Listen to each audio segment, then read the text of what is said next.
All right. Yo, yo, yo. What is good, everybody? It is your boy, Lincoln Clay, the godfather of gaming, the ageless wonder, the VR king of the crumb side. What's going on, everybody? Chillin', chillin', chillin'. Yes, Jamal Adams. I love those old school jams. That's when people knew how to sing.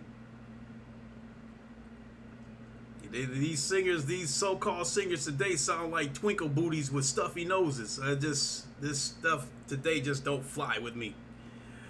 Simply Deep, how you doing? I'm doing pretty good. I had a pretty good weekend with my son. Just dropped him off, so. But yeah, Jamal Adams, I think I might go ahead and press my luck with this. Um, Boy, I love old school music. I love music from the '60s, '70s, '80s, and some of the early '90s. But now, ugh, straight garbage, as as Craig Harris would say, garbage, garbage. Or do it the hard way, straight garbage. Those were the time when people had talent. Exactly, you got that right. So there's really nothing to talk about today. I was just feeling like doing another podcast. Andre 6K, what is good, everybody? So, but yeah, I might go ahead and press my luck, and see how far I can push this. Open it up with some of these old school jams. I like that. I'm feeling that. Pushing an old school jam because I got I used to DJ back in the days. So I think I probably got about, damn, I probably got about, I don't know, about 6,000 songs in my computer. So a lot of them old school jams. I ain't really been, downloading music and shit like that. I ain't done that shit in years. So Simply Deep, how would you handle an embarrassing moment back in the day? Seems like you asked me one of those questions before, Simply Deep. It depends on how it's going. J Tech, I am so glad you popped in here for a second. Please forgive me. I would like to think you probably know by now, but I had accepted a permanent spot on the VR link with Gamertag VR Salsa Catch Up at 7 Degrees of Gaming. These are VR enthusiasts. I was a guest on the show last week, and they offered me a permanent spot. And man, you know how I feel about VR. And to be on a panel with people who's just as passionate about VR as I am. But I still want to be on the Legion in some capacity. Because I see that you do streams on Saturday. And I see how you do it through your PlayStation. So, maybe when you do one of those streams, I can pop in the party chat, and chop it up with you guys. So, yeah, I know VR is life. So, hopefully we can do it like that, man. I can, pop in on some of your Saturday podcasts. Because if the big thing is the VR link runs at the exact same time as the PlayStation Legion on Sundays. And so I'm actually disappointed. It was bittersweet because it was cool being on the VR link, but it would have been an interesting situation if I could have been in your podcast last week with Crap Gamer of all people in there. How did you pull that off?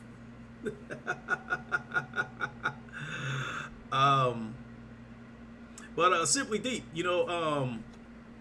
I mean, you posed a question to me like that before about how would I handle in an embarrassing situation back in the day. I guess it depends on what the situation is, because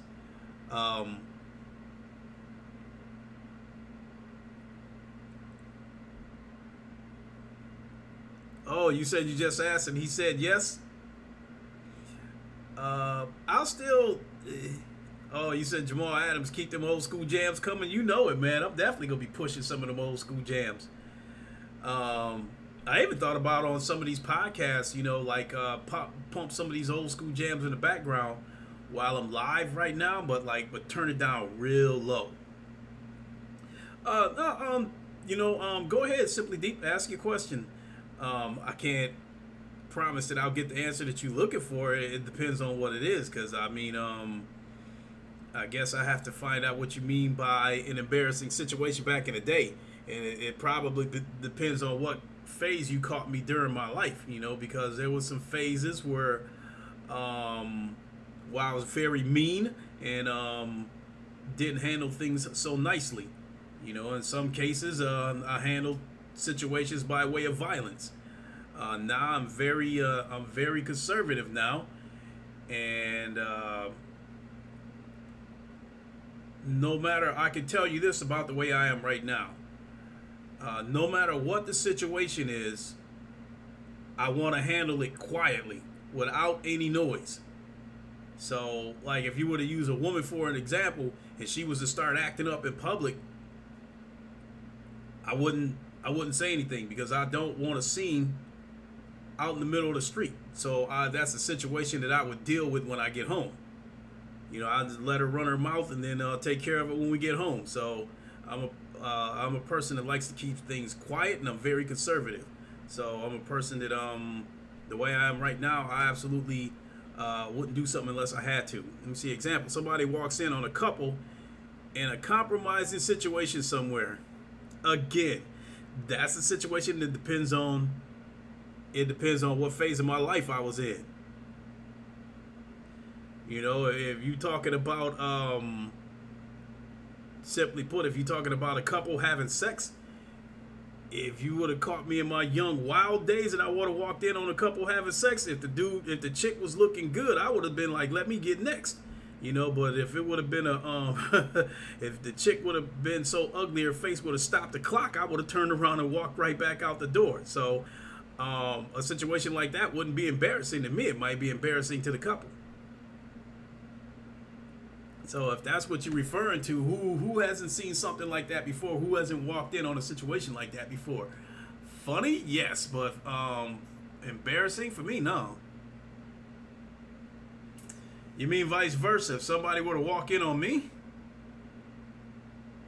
Shit, you definitely don't know about my younger days. Simply Deep. There's just some things that I did back then, some wild shit that I did.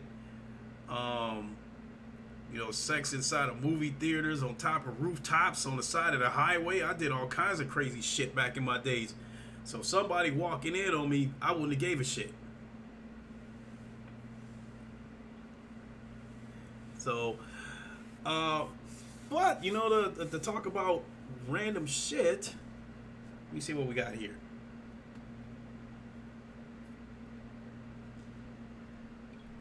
Today,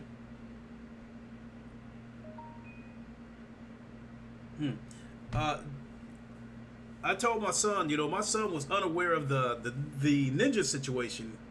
He didn't know about it until yesterday, and said the worst time would happen is if you're about to finish.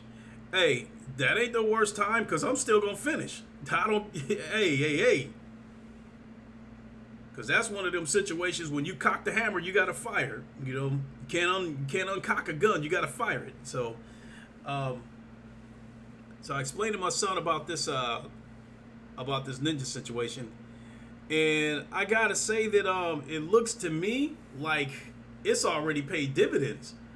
My son jumped on his Xbox. He went on Mixer, and it just so happened that Ninja happened to be streaming live right then and there. At the time that we came in on that stream, he had roughly 28,000 live viewers at the time, and he had over 3 million viewers total. So it's already paid off. As far as I'm concerned, that's already paid off for Microsoft. So, like I said, it was a desperate move by Microsoft, but at the same time, it was a smart move. And if Twitch keeps screwing up, and Microsoft continues, if they were to be aggressive and get more Twitch personalities like Dr. Disrespect, Microsoft could put some hurting on Twitch. So I couldn't believe that. And in the chat section, it was like, you know, just it was constant.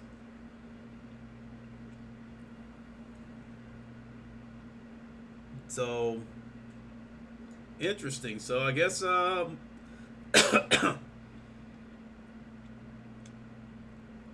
I guess if you got a bunch of sheep like that, I guess maybe you don't need any good games. Um, Interesting.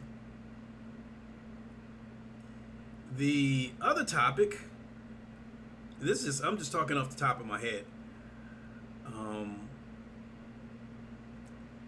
so, as a lot of you know, my son comes over here on the weekends. And a lot of you probably already know he has an Xbox One X. And when he first asked me for that Xbox One X, you know, that was like, he sounded like that was the end all be all, because he definitely he wanted to play Gears of War in 4K. And so resolution was the big thing to him then. But after I got gaming PCs and over time, you know, playing VR games, he absolutely loves Pavlov. As you guys have probably seen before by the streams, he absolutely loves Five Nights at Freddy's in VR. And the other thing he loves is frame rates. Over time he's slowly changed his tune, where he prefers frame rates and performance over resolution. So today I asked him, I said, what would you rather have, 4K 30 or 1080p 60? And he said he'd rather have 1080p 60, because he said he gets more kills when he plays at 60 frames per second. So hindsight is 2020. So VR made me see gaming different completely. Absolutely, Christopher Hart. I'm almost at the point where there's just not too many flat screen games that interest me. I mean, right now I could probably say the only flat screen games that I'm interested in playing and finishing would be The Last of Us 2 and The Ghost of Tsushima. I'm not even terribly interested in Death Stranding anymore. So Ghost of Tsushima and The Last of Us 2 are the only two games that I can say that I'm flat screen games that I'm still interested in.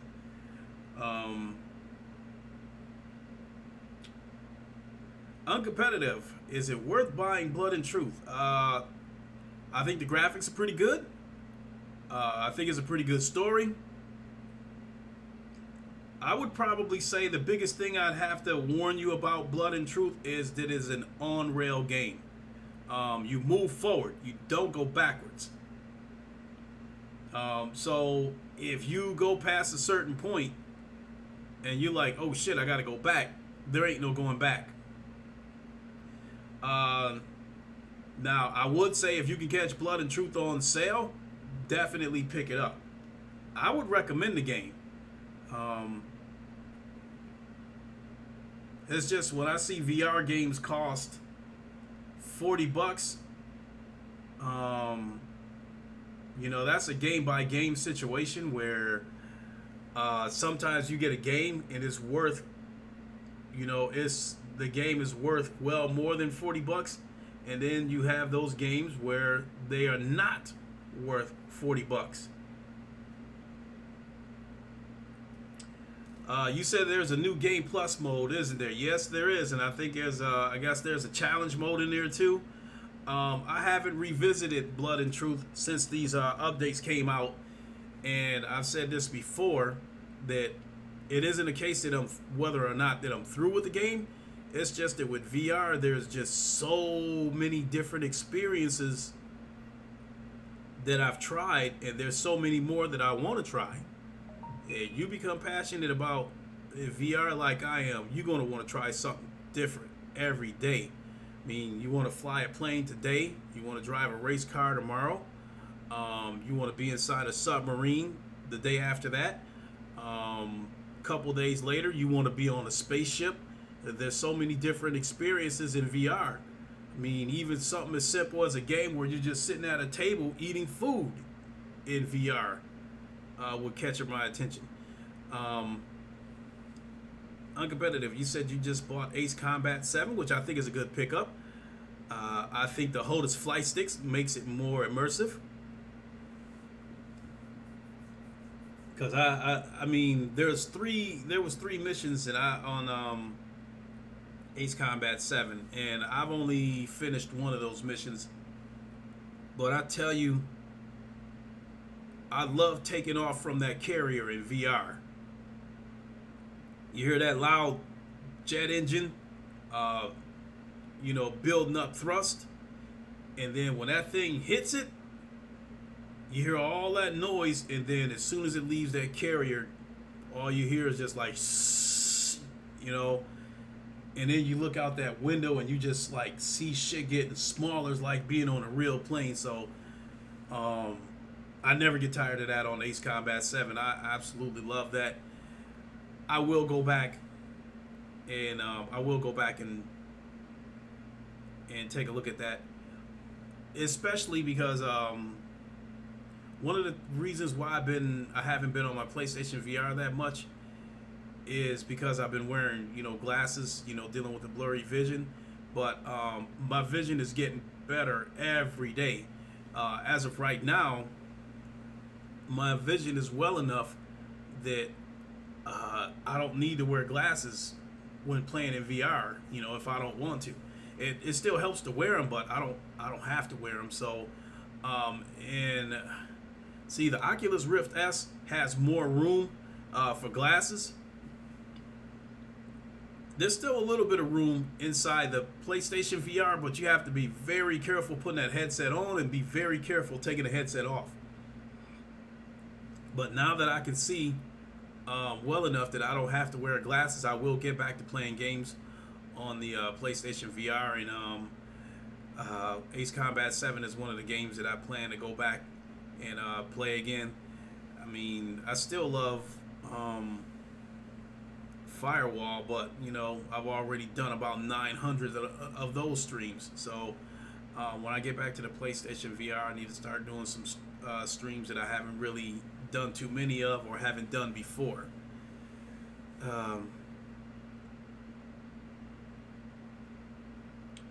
You said I'm worried that Blood and Truth will be like a theme park ride. Play it once when I could put the money towards COD. That's right there. That's probably where our differences, that's probably where our similarities end right there, Uncompetitive, because being how passionate I am about VR, how much I love VR, I would easily buy Blood and Truth over Call of Duty. I've seen some of these videos of Call of Duty gameplay. The hit boxes, the way some of these, the way some of the characters fall when they get shot, the kill cam at the end of the game, at the end of the match, it all still looks like the same old shit. And so, no, I have no intentions of buying Call of Duty. My son has already asked me if he can have it. So yeah, I'm going to get it for him, and because of the share feature on the Xbox, I'll have it too, but more than likely I'm not going to play it because I'm just not interested in it.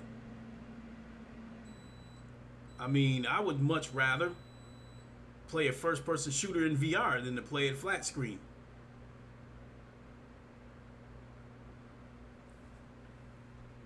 So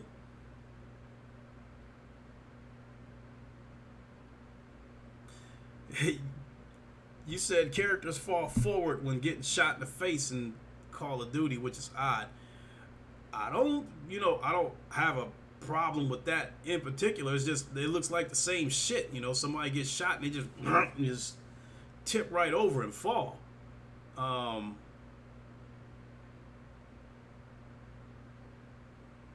Hell, even in games like Firewall, like if you throw a grenade at somebody and that shit explodes, the bodies go flying.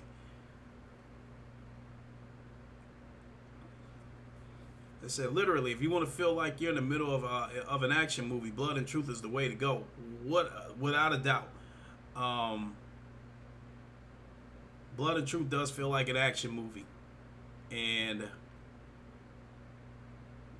this I don't really think this is a spoiler, but later on in the game, they've showed it in trailers before, so I'm not exactly spoiling anything by telling you this, but that scene where the car drove right up under a jet that was getting ready to take off, like one of those big 747 looking jets. The car drove right up under it, and he basically jumped out of the car onto the landing gear to get up inside the plane. Never seen anything like that in VR. That I think that was unforgettable. And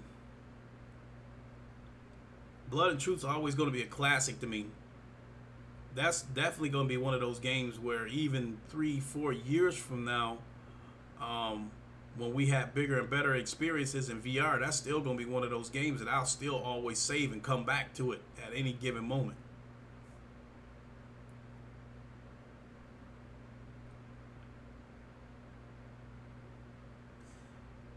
Christopher Hart, you said you might go ahead and pick up Ace Combat 7.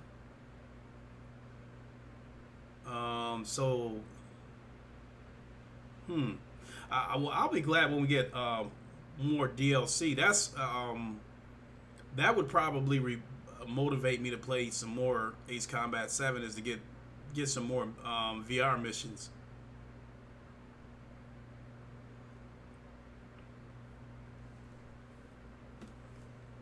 So, let me check a couple of things.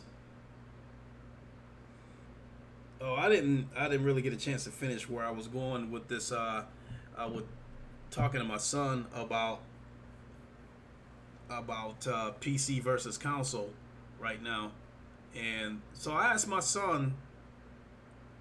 I said, if you had a chance to do it all over again, would you have gotten an Xbox One X? And he was like, I don't understand what you mean. I said, well, the way things are right now, what would you rather have? Would you rather have the Xbox One X, or would you rather have a PC?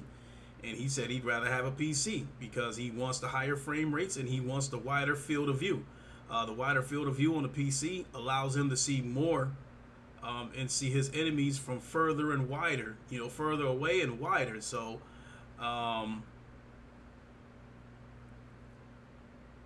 yeah, so hey, Christopher Hart, he is smart. So I'm willing to bet, if he knew it was going to turn out like this, I'm willing to bet you cash money he would have been willing to keep the vanilla Xbox One that he had, and would have kept that, and then get a gaming PC. So even if he was willing to say, sell my Xbox One and put the money towards a gaming PC, I wouldn't do it because he wouldn't get shit for it now. Because I don't think the Xbox One X is worth shit. Anyone who knows anything about the Xbox One X also knows that it probably isn't worth much because they don't have compelling exclusives that justify purchasing that shit. Yeah, that's another reason right there, Christopher Hart. You said, yep, because on a better gaming PC, he could also have high fidelity VR. Yeah, you're absolutely right, because he just can't get enough of that Pavlov. And then on Pavlov, they allow, mods in there. So he's run across a couple of Call of Duty maps on Pavlov. One of them is the Terminal, the map from Call of Duty Modern Warfare 2. You remember that scene where they shot up the airport? That map is on there, and whoever duplicated that map actually did a pretty good job. The only thing that really stood out was the jet was a different color from the Call of Duty map. But other than that, they did a damn good job on that map. Also, there's some Minecraft maps that he's seen on there. I think somebody also did the Somebody redid the Call of Duty Nuketown map on Pavlov. You know, there's also different modes. So, that Pavlov is like crack cocaine to my son.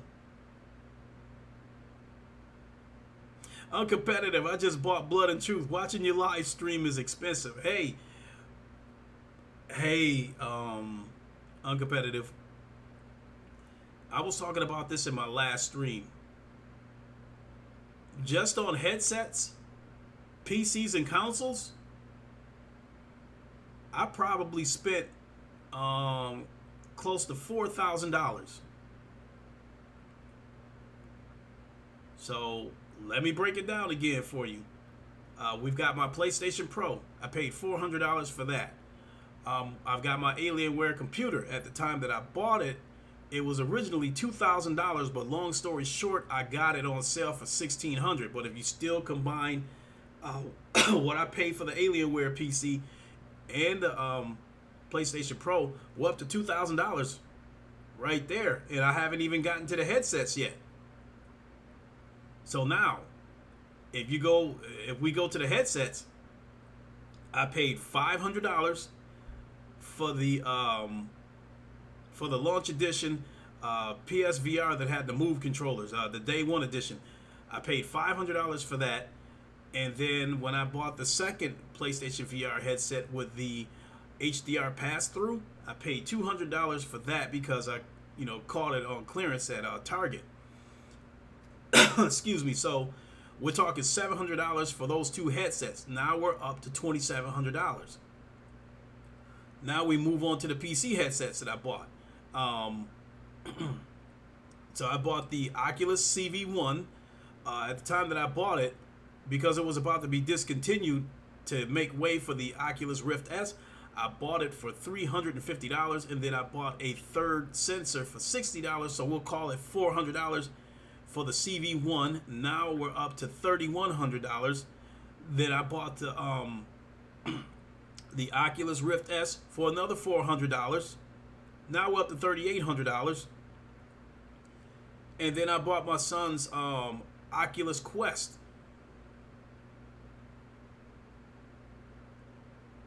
So what does that put me at? Over 4,000? 3,800, 4,000, whatever. And that's not including the money I paid for warranties.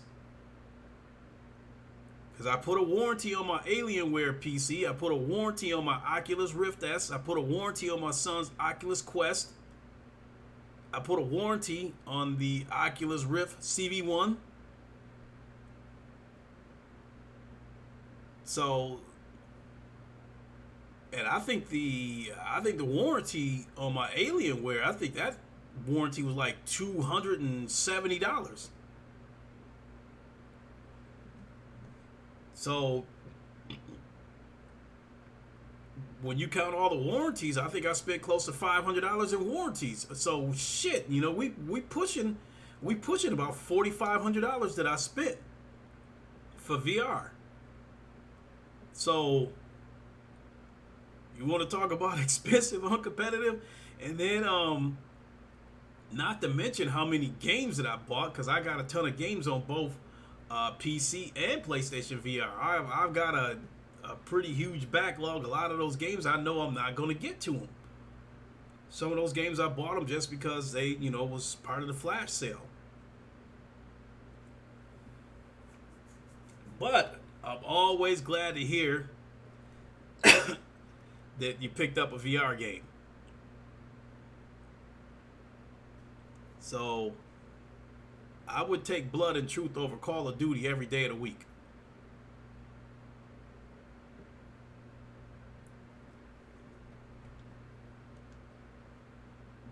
So I'm already thinking that probably next year I might end up buying my son a gaming PC. If he's okay with 1080p 60 frames per second. Uncompetitive. $382 on hardware alone, not counting two iPad Pros. Just for the simple fact that it's an Apple product, I already know that's not cheap.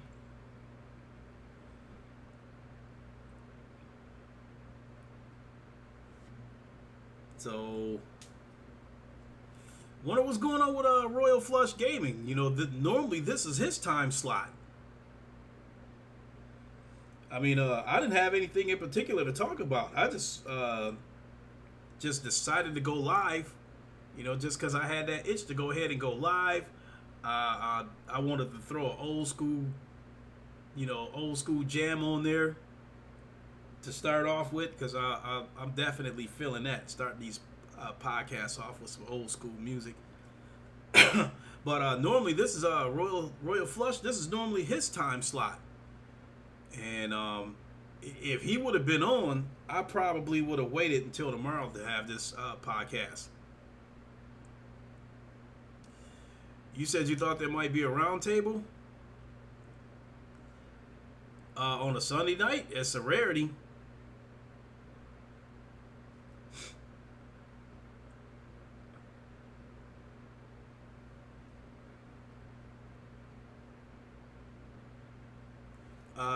Simply Deep, I can see where your son gets his gaming and tech knowledge from. Shit, he's gonna go on to be much smarter than me, you know, in terms of this gaming technological stuff.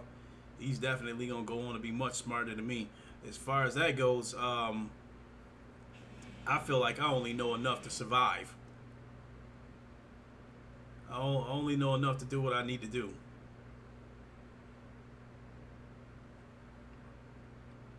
But I will say that my son is at that age now where if I hand something over to him,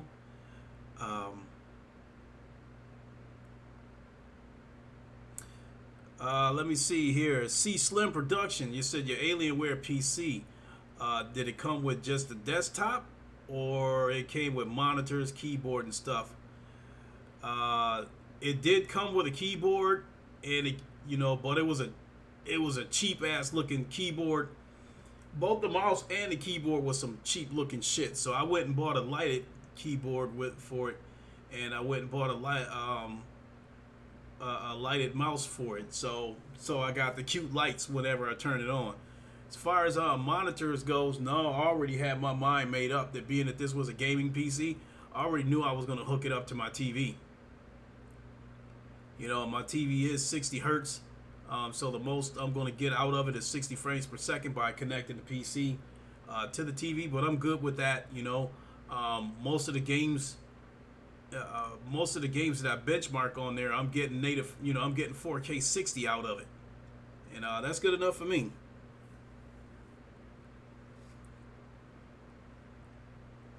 So, but for the most part, you know, most PCs at least come with a keyboard. It's just a matter of whether it's a cheap looking keyboard or not. But I'm not about to drop $300 for some kind of gaming keyboard that basically does the same shit as a cheap keyboard. So the keyboard that I got, I think I paid about $60 for it. I just got it for the pretty lights.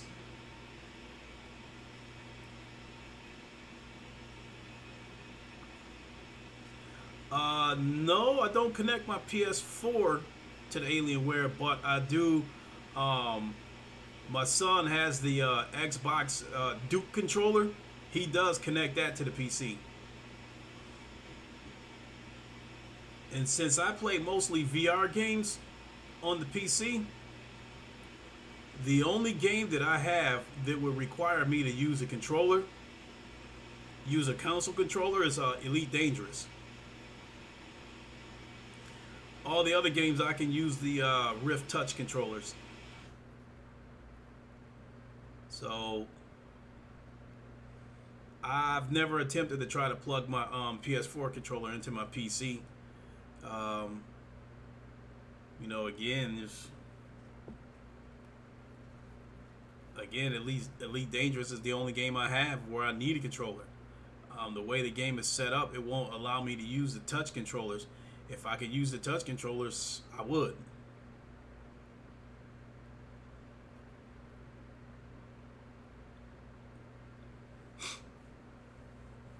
But but I do like the DualShock 4 controller better than the Xbox controller.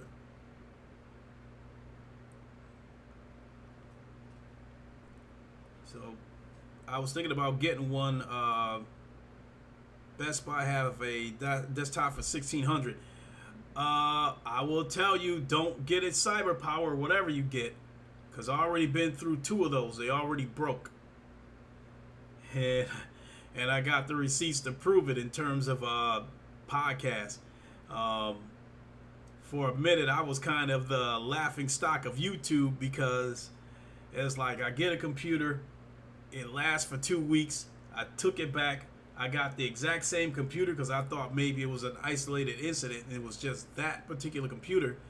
But the new one dumped. It took a dump in the same manner, in the same time frame. I think the CyberPower that I had some bullshit SSDs in them because in the case of both computers, when it took a crap and I went into the BIOS to try to take a look to see what was going on, the solid state drive wasn't there. And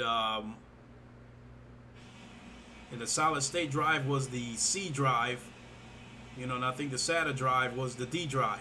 And I could see everything that was on the SATA drive, but I couldn't see anything, I wasn't seeing anything on a SSD. So stay away from CyberPower. I don't know, you might even want to stay away from iBuyPower because I heard that's the same company.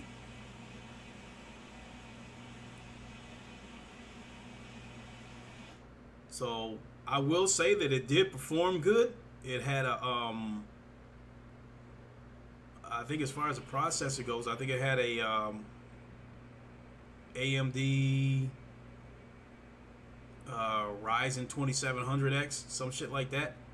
It had a pretty good processor. It had a good graphics card in it. It had a RTX 2070. But the thing took a crap after 2 weeks. Once they told me that it was the solid state drive, and they was like, well, if you want, you can throw another one in for, they're kind of cheap. You can throw one in yourself. And I'm like, fuck that. That's what a warranty is for. I go off and do that. It voids the warranty. So now if the computer takes a crap again, I'm just out. And I'm like, shit, here, take this shit back. But Best Buy was pretty cool about it. They gave me my money back, no hassle. So, say what you want about that Alienware, but that thing's been true to me. I haven't had any problems with it. People feel like, Alienware went downhill since Dell took it over. That could be true because I can't really speak to that kind of stuff. Like, oh, Alienware, Dell is garbage now. I haven't had any problems out of that Alienware. And so I am more than happy with the Alienware.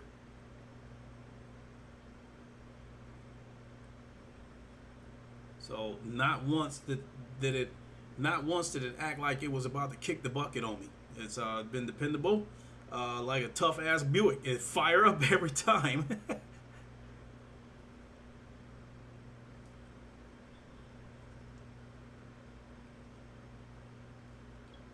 Let me see what we got here real quick. Go to upload VR.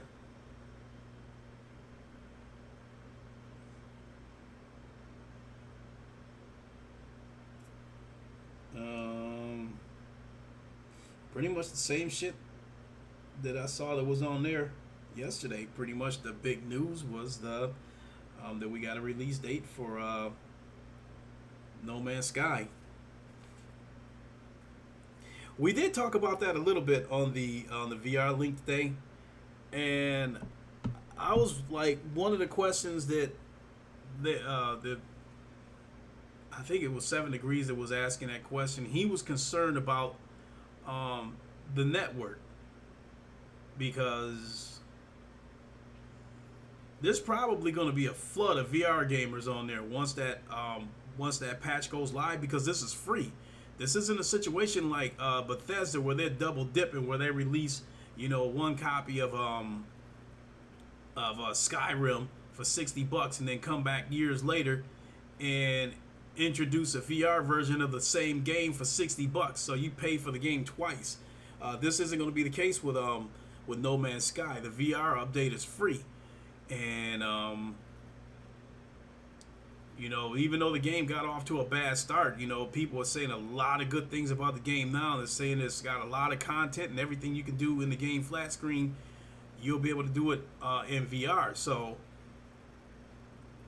and I guess already, VR gamers, if you're still watching Christopher Hart, when the VR update comes out for No Man's Sky, I guess the VR people are already talking about meeting on a specific planet on the game. So we're already gonna have clicks and shit. You're already gonna have these VR groups on the game, and I'm wondering if VR players are gonna have more of an advantage on the game, and if the game is going to be more interactive because using the Move controllers or Rift Touch controllers if you're on PC, it's going to give you more freedom, in terms of movement and stuff. So I'm wondering if the VR people are going to have such an advantage on that game that you might have some flat screeners that might run out and go get a VR headset because of it. Because if I had to put a number on it, when this VR update goes live, I wouldn't be surprised if, say, 500,000 VR headsets jump on there. Because, we talking about PlayStation VR that's already got about, around, give or take, 5 million headsets out there. And then it's going to be crossplay with other headsets with Oculus, HTC, the Index, HP Reverb, Samsung Odyssey, all those major headsets is still going to be, it's going to be cross-platform with all those headsets. So when you combine all that, that's a lot of VR headsets out there. So, like I said, if I had to put a number on it, I'd say it's probably going to be about a 500,000 VR headsets that's going to join this game once that update goes live.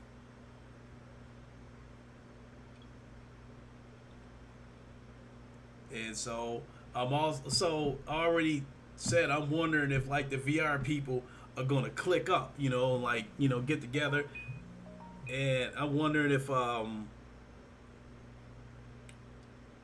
I hope we don't see any toxicity in this game between flat screeners and VR people. I doubt it, but God, I hope that don't happen. Because I will say that the VR community, about 99% of the people in the VR community positive, they're helpful, they're friendly. Because when it comes to VR, there's no console, there's no war. It's not a case of Oculus going against PSVR or Oculus going against HTC. It's all one big community.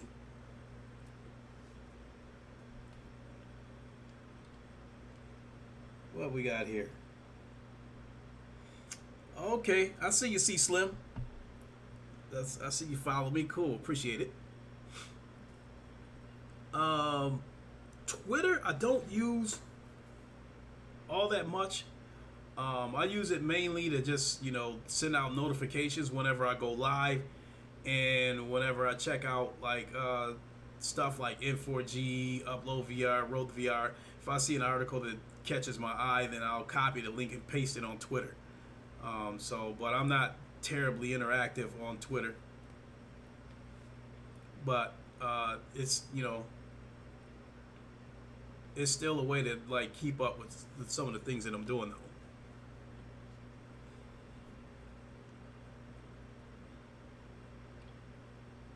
So speaking of N4G, let me have a look at them.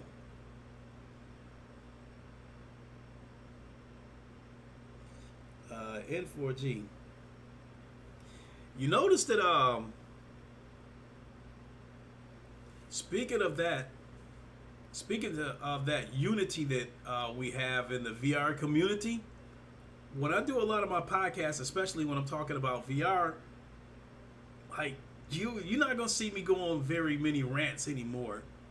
Um, if I say something, if I go on a rant, it's only gonna be for a split second, and that's usually because somebody in the chat asked me a question about Microsoft. You know how I feel about them. I'll say what I got to say. You know, throw that little 2 cents out there, and then I'm done. You know, and then I'm right back to talking about VR. Let's see here.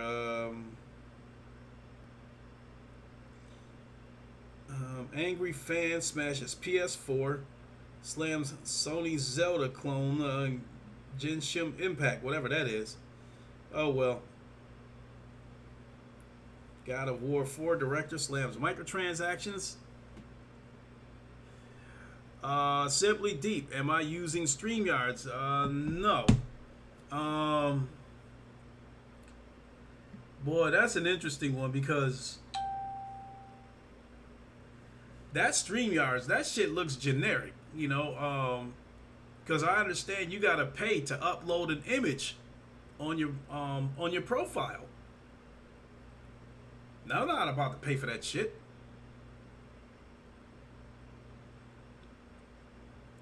So I think what's, you know, as far as me having doing podcasts where I have guests, that kind of stuff, I'm probably going to end up using Discord. And I think, you know, when I do podcasts where I have guests on there, I'll probably only have one or two guests just so it doesn't get confusing. Because if you got about 5 people, like 5, 8 people or whatever, on a podcast and everybody's talking at once, you almost don't know which direction to go in. And then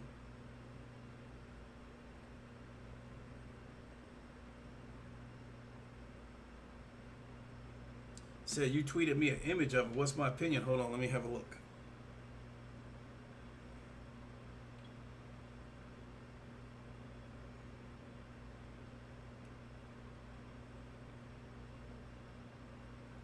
Because it says that you followed me, but I don't see any tweet from you yet.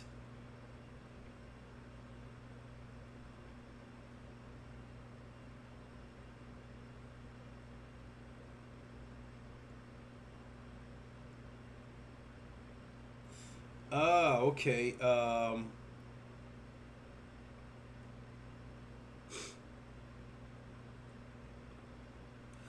there's a little bit of a trade-off on that one, C Slim. Now the see, I'm definitely not an expert when it comes to PCs, but I'll tell you what you got, what you looking at versus what I already have. Because our PCs are that's pretty close the same to what I have. As far as the processor goes, this one that you're looking at has, I would say, it's probably got a little bit better of a processor. I would like to think. Mine has a Intel Core i5, whereas this one has an i7.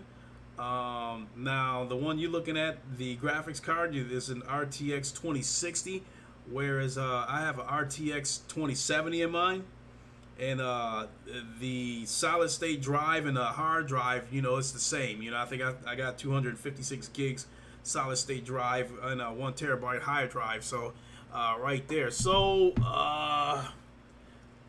if I had to say that the one that you're looking at might perform a little bit better than the one that I have, but as far as the graphics goes, I really can't say. You know, I would like to think that mine has a slightly better graphics card, but I don't know if it's going to be something where you'd be able to see the difference.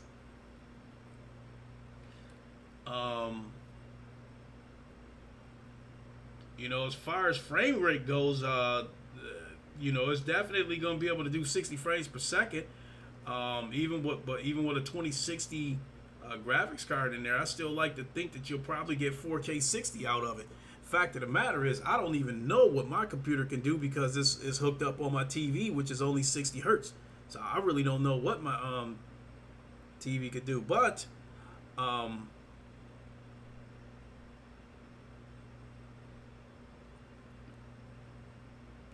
I don't consider myself a gamer tech person simply deep, especially when it comes to PCs. Um, all I can tell you is that I'm happy with my Alienware and Fatal Charade. How's it going? Hey, C Slim Productions, that's who you want to talk to right there. Fatal Charade, who just walked in here. But at the same time, he may not exactly endorse Alienware. He might tell you that you're better off building it yourself. But I will tell you, I don't have the patience to build a PC. Therefore, I am very happy with my Alienware. I think that computer's a tank. It hasn't failed me yet. So I definitely think that if you were to buy that Alienware, I definitely think you'll be getting a dependable computer, though. So, but I can tell you, because I learned the hard way, don't get a cyber power.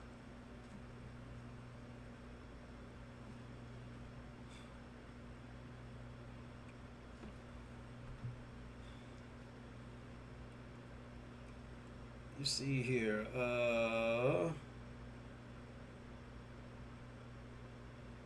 and go back to N4G, because I'll be ready to wrap this up here pretty soon. Yeah, you told me, Fatal Charade, to stay away from cyber power. I learned the hard way. So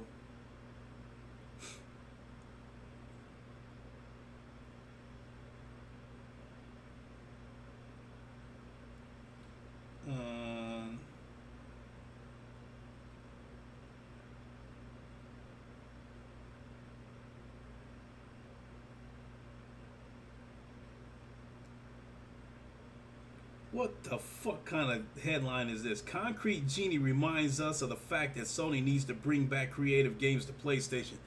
Are you kidding me? Is Sea of Thieves, Crackdown, creative games, State of Decay? Oh God, here we go again with this American media.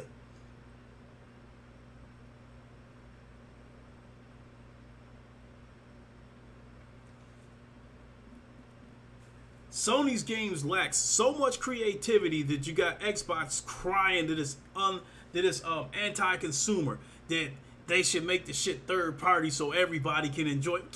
Oh my God, get out of here with that shit.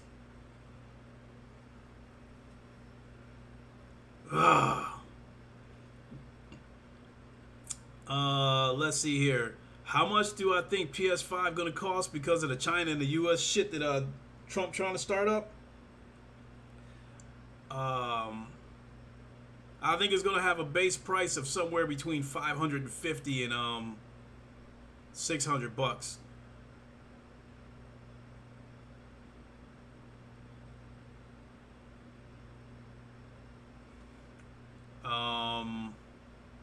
Everybody is of the belief that Sony was not gonna do that shit again like they did with the PS3 and price that shit at $600. Although this time they could probably get away with it. They would get off to a slow start, but I think they could still get away with it.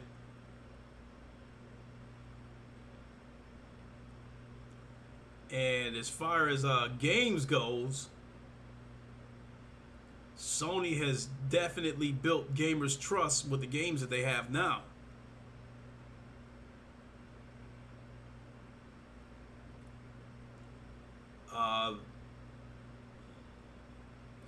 So I still believe Xbox Scarlet is dead on arrival.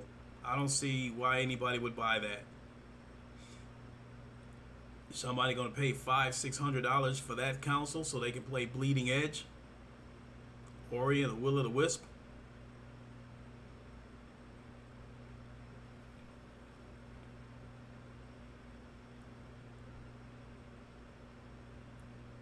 That's the one question. Sony hit over 100 million. No one talking about new Xbox One. Uncompetitive, you said I'm not getting Xbox Scarlet. It doesn't make sense. The way I'm sitting right now, I'm willing to bet you now I was concerned that my son might want Xbox Scarlet, but after what's been going on with him the past few months, I'm willing to bet my son will take a gaming PC over Scarlet.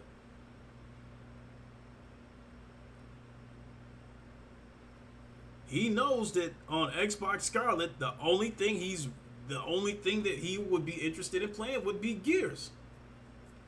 And he's at the point now that that he's gotten competitive about it. So I'm willing to believe that my son would take a gaming PC over Scarlet. He would take the lower resolution in order to have a higher frame rate. So my son, when I posed that question to him, he said he would take 1080p 60 over 4K 30.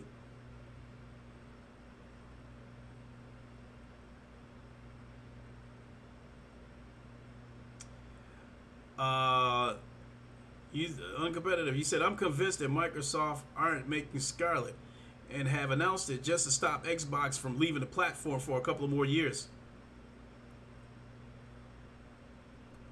I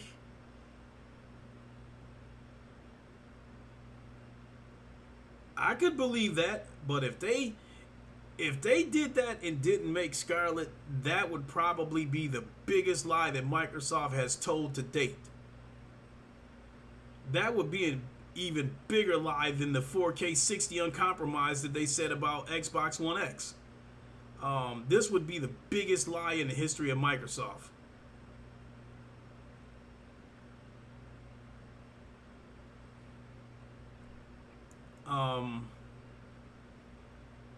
Myself, Xbox Scarlet, I have to wonder how much did Scarlet cost in terms of research and development. How much more money are they going to spend in manufacturing costs? And as far as I'm concerned, Phil Spencer has sabotaged the Xbox console by saying that we don't care if you don't buy the console. Saying something like that, to me, that was a Donnie D moment right there. Saying something like that is detrimental to the console.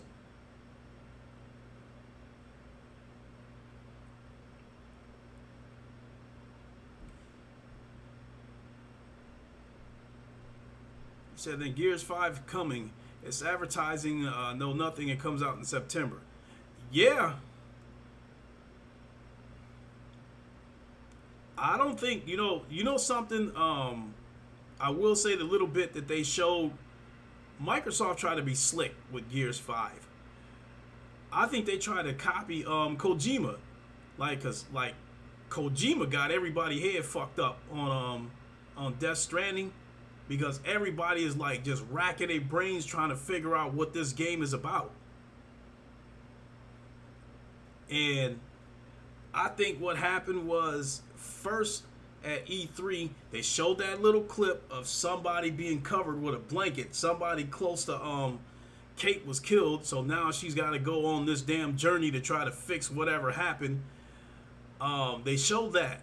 And then I noticed that after everybody kind of went nuts over Death Stranding, now they don't show any more cinematic shit for Gears 5. All you see is this little clip of Kate with all these different heads coming out of her head, and there's all these demons supposed to be jumping out of her and shit like that. And so I think they try to pull this, I think they try to do a Kojima move and try to make the game, puzzling and man, I wonder what's going on with Kate. You seen the way all those demons was jumping out of her head? Yeah, that thing is gonna be a boring ass story.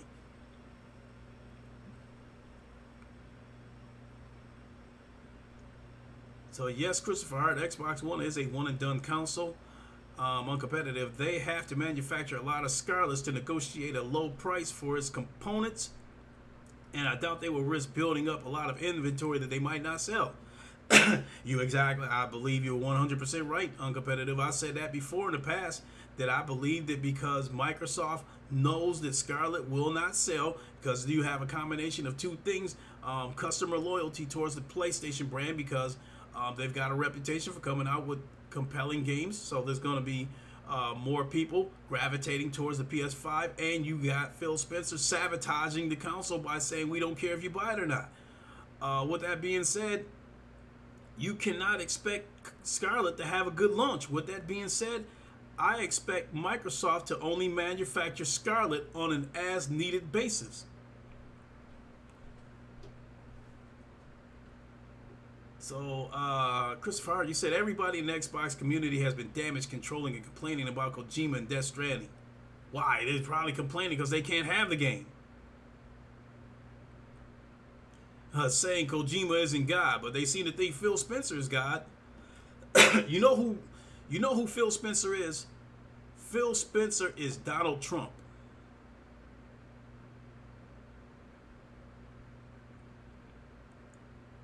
One thing about presidential candidates, one of their biggest pitches is that they will promise to fix the screw up of the previous president. And so in the case of Donald Trump, his whole campaign was talking about fixing the shit that he felt Obama fucked up on. And, to the nationalists, that's what got him elected, was promising to undo what this other guy did. And so, in the case of Phil Spencer, I have to go back and put the timeline together, but I think Microsoft might have broke the Kinect off right before Phil Spencer got into his position. But because it seemed to happen right around the time that Phil Spencer came there, he got the credit for breaking that Kinect off from the console. And he became an instant hero because he undid something that people felt Donnie D did. And so that's basically how he became an instant hero with Xboxes, because he did two things, and that was like basically promised to walk back all the shit that Donnie D did, and hypnotizing Xbox into thinking that he's still committed to beating Sony. And so, because the Xbox have already proven they don't give a shit what you give them. All they care about is that they beat Sony. They want to beat Sony so bad that they even, going back and forth over who called who over this Azure deal that they did.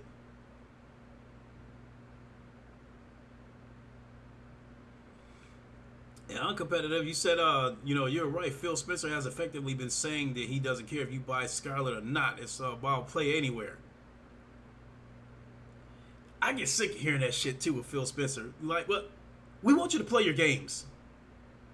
Well, duh, ain't that why you buy them? We want you to play your games, and we want you to play your games anywhere. Ugh. Who asked for this?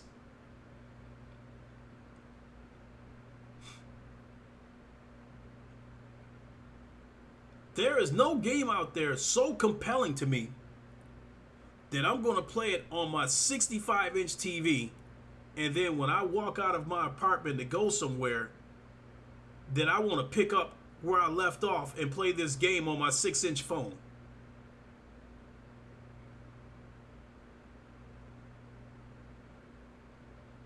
Who asked for this shit?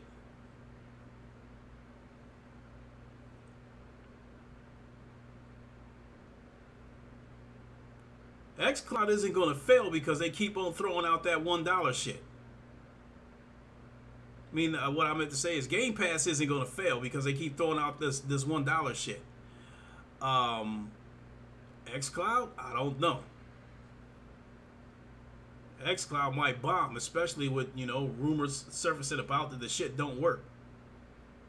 I mean, we even seen that shit on Inside Xbox when they did that fake ass display of somebody playing Forza on a phone, and they were moving the thumbsticks around, pressing buttons, pressing the D-pad, inputting all kinds of commands, and the car did not respond to any of those commands.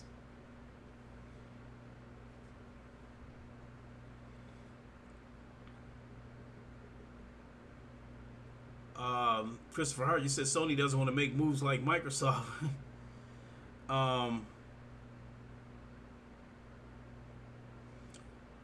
Well,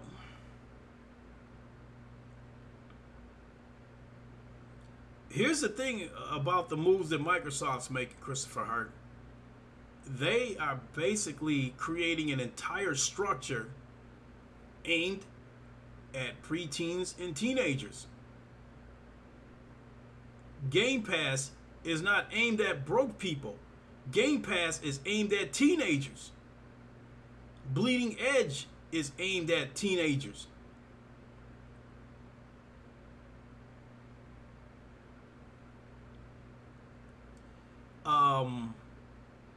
Gears of War, I understand they took out the curve stomp and now they added emotes.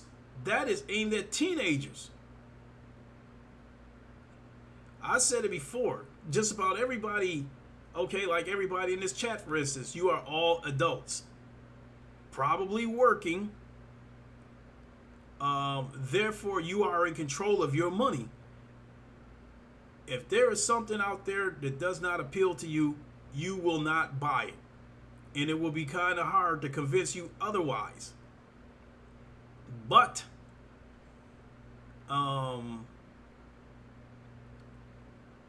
you may not be interested in Game Pass. But if your 13-year-old kid comes and tug you on the arm and says, can I get Game Pass? Because they want to play Gears of War, because they want to play Bleeding Edge, you might be more apt to say, okay, go ahead, because it's only, $1 for a month. And then the kid might leave out the part that it jumps up to $10 after that. In the hopes that the parent will forget that that they're taking a monthly charge off for their credit card. Microsoft won't be able to convince me to buy shit. But I'm willing to buy some things for my son that I would not buy for myself. And I think that's what Microsoft is aimed at. I think that's how they're going after them. Because people have already demonstrated that they don't buy shit on the Xbox side. But that's a catch-22. You got cheap-ass bastards over on the Xbox side. You got a company that's not giving them any reasons to buy shit. So, that's a double whammy right there.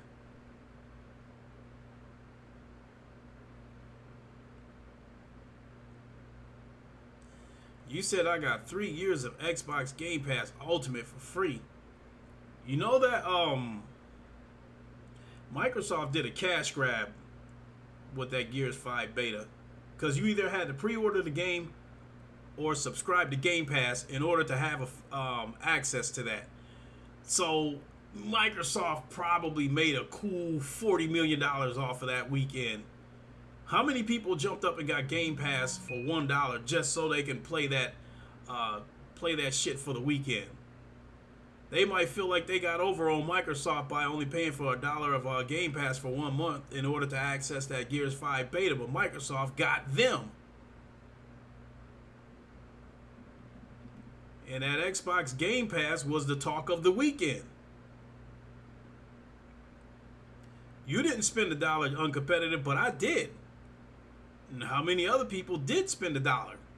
Microsoft probably racked in anywhere from $10 to $20 million for that weekend just for people to have access to that Gears 5 beta.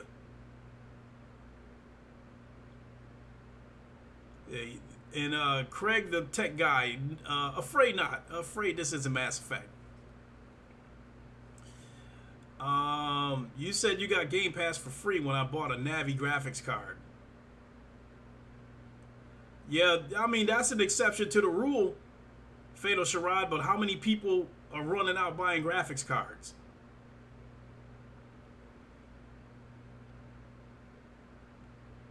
You know, I doubt that 10 million people on any given weekend went out and bought, you know, a $700 or $800 graphics card.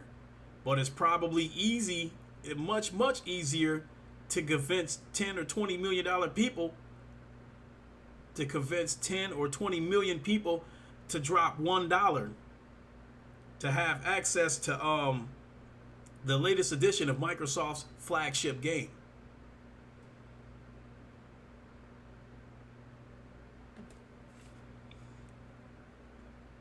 Yeah, you said a lot, but again, you know, I'm sure a lot of people probably bought it, but how many of them bought it for Game Pass? They probably don't even get a shit for Game Pass.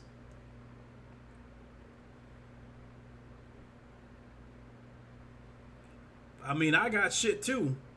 When I bought my Alienware PC, you know, I was supposed to get a free copy of not Battlefield, but the Division 2. I was supposed to get a free copy of that. When I tried to redeem it, I ended up going through so much damn bullshit. And then when I finally got to the point where I had to keep going through all these different steps, going to this site, add a code here, add a code there, register at this shit, register at that shit. And then when I finally clicked the, you know, hit the download button, you know, I got an error message. So they sent me through all that bullshit and didn't even give me and it didn't even give me my free game. So I don't even give two shits about that. And at this point now, like the way I am right now, if somebody says, you know, get a free game or blah blah blah, I'm likely to give the code away unless it's a VR game.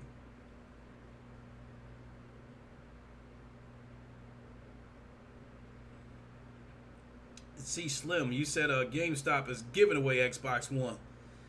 Yeah, they know that thing ain't worth shit. I mean, why do you think they had that moment where they was giving people like I think like a $250 or $300 trade?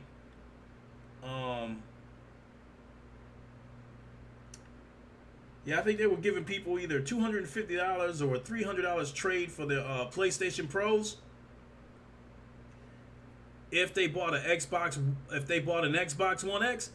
That was a double whammy that GameStop tried, you know, because for one thing, they probably had a shitload of Xbox One X's on their shelf that they couldn't get rid of. Number two, they know that the PlayStation Pro was higher in demand than the Xbox One X because of games like God of War and Spider-Man. You know damn well they was trying to snatch up all those PlayStation Pros. They was probably giving people like $250, $300 for the PlayStation Pros, and give it and apply that towards the purchase of an Xbox One X. So now you still gonna end up coming out of pocket like $250 for that junk, and then they're gonna take your PlayStation Pro that they gave you $250, $300 for, and they gonna turn around and sell the shit for $375 because my GameStop used prices ain't shit. For GameStop's used prices, you might as well buy a new one.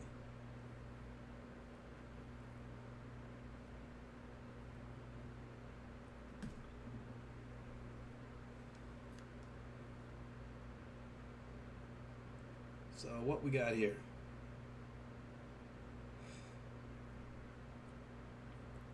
Well, I think I'm just about out.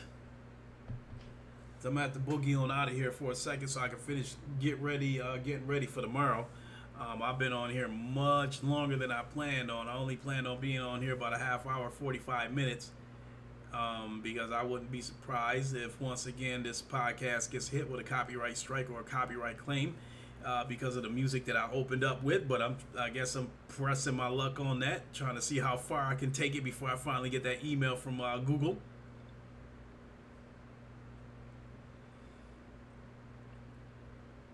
C Slim, you said people that I know plays Xbox One. They moved on to PS4 to play God of War and Days Gone. Yeah.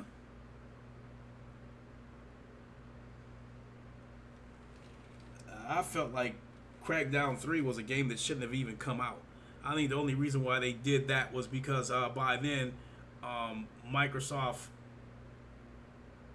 I felt like they was probably under pressure to get that game out because like when rumors were circulating around that Crackdown might get canceled, that basically stirred up nostalgia, if you want to put it that way, of Scalebound and Fable getting canceled.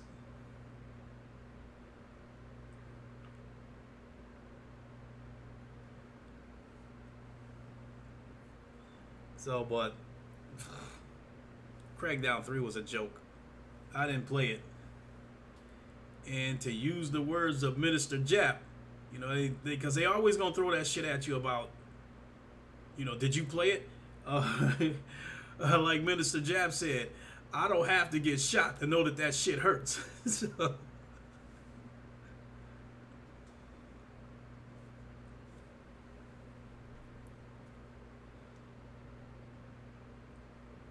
but with that being said, I'm gonna go ahead and boogie on out of here. I still got a couple of things I gotta do before I call it a night. But want to thank everybody for tuning in.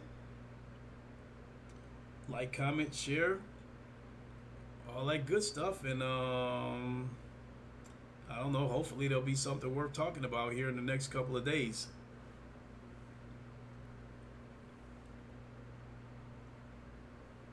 So that's gonna do it for me, everybody. Thanks for tuning in. I appreciate it, and I will holler at y'all later. Deuces.